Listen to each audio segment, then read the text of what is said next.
आज गाभा र दाल हालेर कसरी पकाउने हेर्नु है त मेरो रेसिपी।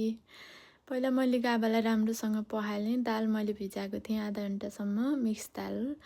अनि मैले कुकर तताएँ। कुकरमा थोरै तेल हालेँ। तेलमा हामीले पहिला झानेम मसला अनि सुकेको खुर्सानी अनि थोरै टिमुर पनि राख्थेँ नि स्वादको लागि।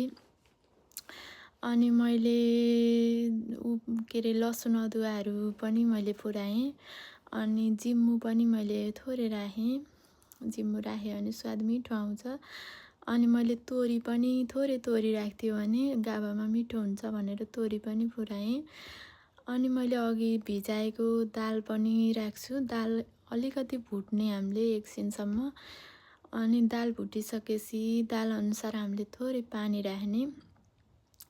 अनि पानी राखिसकेपछि हामीले अघि गाभा धोएर पखालेर राखेको गाभालाई यसरी माथिबाट राखिदिने। अनि हामीले यसलाई मिलाइदिनुपर्छ।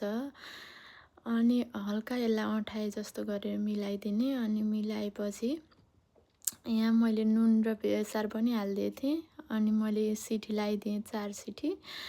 अनि हेर्नु मेरो गाभा यस्तो राम्रो भयो हैन। दाल र गाभाको यति मिठो स्वाद हुन्छ। अनि थोरै मसला हालिदिने।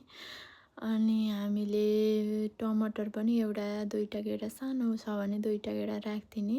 हरियो खुर्सानी पनि स्वादको लागि मिठो हुन्छ, त्यो पनि राखिदिने। अनि हल्का एकछिन पकाउने। अनि थोरै चुक अमिलो पनि राखिदिने।